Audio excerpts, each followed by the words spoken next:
രാമായണത്തിലെ വിചിത്രമായ ഒരു നീതി നിർവഹണം. KKG ഇഫക്റ്റിൻ്റെ 191 എപ്പിസോഡിലേക്ക് സ്വാഗതം. ശ്രീരാമൻ്റെ സഭയിൽ ഒരു ദിവസം പരാതിയുമായി എത്തിയത് ഒരു നായയാണ്. തന്നെ ഒരു ബ്രാഹ്മണൻ അകാരണമായി മർദ്ദിച്ചു എന്നതായിരുന്നു പരാതി. ശ്രീരാമൻ ആ ബ്രാഹ്മണനെ വരുത്തി. ബ്രാഹ്മണൻ കുറ്റം സമ്മതിച്ചു.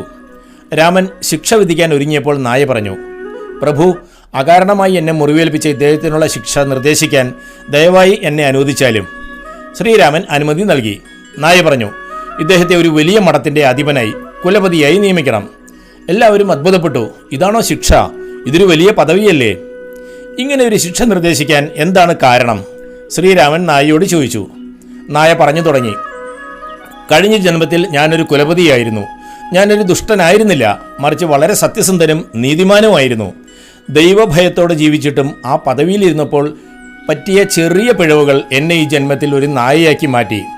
നായ തുടർന്നു, യഥാർത്ഥ നീതിമാനായിരുന്ന എനിക്ക് പോലും ഇതാണ് അവസ്ഥയെങ്കിൽ യാതൊരു പ്രകോപനവുമില്ലാതെ ഒരു സാധു മൃഗത്തെ ഉപദ്രവിക്കുന്ന ഇത്രയും ദുഷ്ടനായ ഈ മനുഷ്യൻ ആ പദവിയിലിരുന്നാൽ എന്തായിരിക്കും അവസ്ഥ?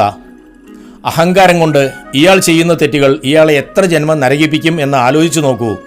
അതുകൊണ്ട് ആ പദവി കൊടുക്കുക എന്നതാണ് ഇയാൾക്ക് നൽകാവുന്ന ഏറ്റവും വലിയ ശിക്ഷ. ഇത് നടക്കുന്നത് ത്രേതായുഗത്തിലാണ്. അതിനുശേഷം ദ്വാപരയുഗവും കഴിഞ്ഞ് കലിയുഗത്തിൽ എത്തി നിൽക്കുന്നു നമ്മൾ.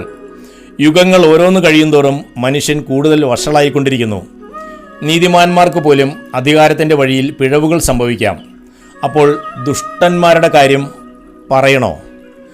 അധികാരം എന്നുള്ളത് ആസ്വദിക്കാനുള്ള ഒന്നല്ല, മറിച്ച് വിറയലോടെ കൈകാര്യം ചെയ്യേണ്ട ഒന്നാണ്.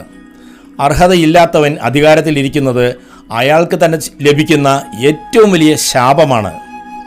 അധികാരത്തിലിരിക്കെ അധാർമികമായി ഓരോന്ന് ചെയ്തു കൂട്ടുന്നവർ എന്തോ ഒന്ന് അവർക്ക് വേണ്ടി കാത്തിരിക്കുന്നുണ്ടെന്ന് ഓർക്കുന്നത് നല്ലത്.